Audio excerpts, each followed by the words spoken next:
राधे राधे, हरे कृष्णा। आज से मार्गशीर्ष माह शुरू हो रहा है। हर माह किसी न किसी देवता की पूजा अर्चना के लिए समर्पित माना जाता है। इसी प्रकार कार्तिक माह के बाद शुरू होने वाला मार्गशीर्ष माह भगवान श्री कृष्ण का प्रिय माह माना गया है। इस माह में भगवान श्री कृष्ण के साथ साथ सूर्य देव, तुलसी और माँ लक्ष्मी की पूजा अर्चना करने से साधकों को विशेष लाभ की प्राप्ति होती है। सनातन धर्म के मार्गशीर्ष माह विशेष महत्व रखा जाता है। इस महीने में भगवान श्री कृष्ण की पूजा अर्चना की जाती है, क्योंकि इस माह में भगवान श्री कृष्ण सोकर उठते हैं। यह माह मुख्यतः भगवान श्री कृष्ण का प्रिय माह माना गया है। ऐसे में आइए जानते हैं कि मार्गशीर्ष का महीना कब से शुरू हो रहा है और साथ ही जानते हैं इस माह में जुड़े हुए कुछ नियम। हिंदू पंचांग के अनुसार कार्तिक पूर्णिमा के बाद मार्गशीर्ष का महीना शुरू हो जाता है। ऐसे में मार्गशीर्ष माह की शुरुआत 28 नवंबर 2023 यानी कि आज से शुरू हो रही है। साथ ही इसका समापन 26 दिसंबर 2023 मंगलवार के दिन होगा। मार्गशीर्ष की पूर्णिमा तिथि पर चंद्रमा मार्गशीर्ष नक्षत्र में होते हैं। यही कारण है कि इस माह को मार्गशीर्ष कहा जाता है। धार्मिक मान्यताओं के अनुसार मार्गशीर्ष के पावन माह में प्रभु श्री राम और माता सीता का विवाह हुआ था। भगवत गीता में कहा गया है कि इस माह पर भगवान श्री कृष्ण का विशेष प्रभाव रहता है। ऐसे में जो साधक इस माह में श्री कृष्ण की पूजा करते हैं, वह जीवन में समस्त सुखों को भोगकर अंत में मृत्यु के मोक्ष को प्राप्त होते हैं। और इसी माह में भगवान श्री कृष्ण ने भगवत गीता का ज्ञान दिया था। मार्गशीर्ष के माह में श्रद्धालु तीर्थ स्थल पर जाकर स्नान करते हैं। साथ ही इस माह में शंख पूजन का विशेष महत्व है। मार्गशीर्ष या अघन माह में कपूर जलाकर तुलसी की परिक्रमा करने से साधक की सभी मनोकामनाएं पूर्ण होती हैं। इसी विशेष माह में भगवान श्री कृष्ण की पूजा का विधान है। तो आज से हम मार्गशीर्ष माह की कथाएं शुरू करेंगे, तो प्लीज आप हमारी कथाओं पर यूं ही बने रहिए और हमारे चैनल को सब्सक्राइब जरूर करिए। अगर आपको हमारी कथाएं अच्छी लगती हैं तो लाइक शेयर जरूर करिए। हरे कृष्णा, राधे राधे। राधे राधे, हरे कृष्णा। आज से हम मार्गशीर्ष माह की कथाएं शुरू कर रहे हैं। तो अगर आपको हमारी कथाएं अच्छी लगती हैं तो कृपया हमारे चैनल पर यूं ही जुड़े रहिए और हमारे चैनल को सब्सक्राइब कीजिए, लाइक कीजिए और शेयर कीजिए। आइए बोलते हैं, बोलिए श्री कृष्ण भगवान की जय।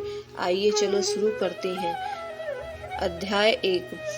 एक समय की बात है, श्री सूत जी ने अपने गुरु श्री व्यास जी से कहा कि हे गुरुदेव, कृपया करके आप मुझे ये मार्गशीर्ष का महत्व कहिए, क्योंकि मैं आपका शिष्य हूँ। व्यास जी कहने लगे कि रघुवंश के राजा दिलीप एक समय यज्ञ के स्थान के पश्चात पैरों में जूते और सुंदर वस्त्र पहनकर शिकारी की सामग्री से युक्त कवच और शोभामान आभूषण पहने हुए अपने सिपाहियों से घिरे हुए जंगल में शिकार खेलने के लिए अपनी नगरी से बाहर निकले। उनके सिपाही जंगल में शिकार के लिए मृग, व्याघ्र, सिंह आदि जंतुओं की तलाश में इधर उधर फिरने लगे। उन वन में वनस्थली अत्यंत शोभा को प्राप्त हो रही थी। कहीं कहीं मृगों के झुंड फिरते थे, कहीं गीदड़ अपना भयंकर शब्द कर रहे थे, कहीं गीदड़ों का समूह हाथियों के समान फिर रहा था, कहीं वृक्षों के कोटरों में बैठे हुए उल्लू अपना भयंकर शब्द कर रहे थे, कहीं सिंहों के पदचिन्हों के साथ घ्याल मृगों के रक्त से भूमि लाल हो रही थी, कहीं दूध से भरी थनों वाली सुंदर भैंसें फिर रही थी, कहीं पर सुंदर पुष्प, हरी भरी लताएं वन की शोभा को बढ़ा रही थी, कहीं बड़े बड़े पेड़ खड़े थे तो कहीं पर उन पेड़ों पर बड़े बड़े अजगर और उनकी केचुलियां भी पड़ी हुई थी। उसी समय राजा के सिपाही ने बाजे की आवाज सुनाकर एक मृग वन से निकलकर भागने लगा और बड़ी बड़ी चौकड़ियां भरता हुआ आगे बढ़ा।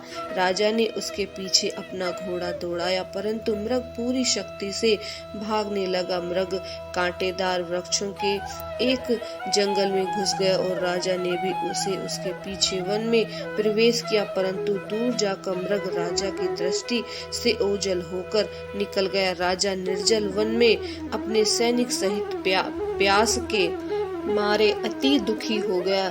दोपहर के समय अधिक मार्ग चलने से सैनिक थक गए और घोड़े रुक गए। कुछ देर बाद राजा ने एक बड़ा भारी सुंदर सरोवर देखा, जिसके किनारे पर घने वृक्ष थे। इसका जल सज्जनों के हृदय के समान स्वच्छ और पवित्र था। सरोवर का जल लहरों से बड़ा सुंदर लगता था।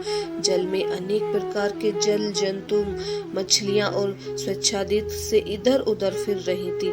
दुष्टों के समान निर्दयी चित्त वाले मगरमच्छ भी थे।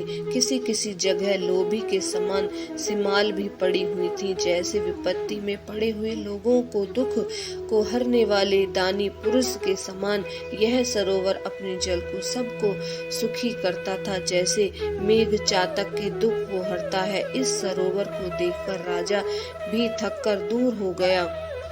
रात्रि को राजा ने वहीं विश्राम किया और सैनिक पहरा देने लगे और चारों तरफ फैल गए।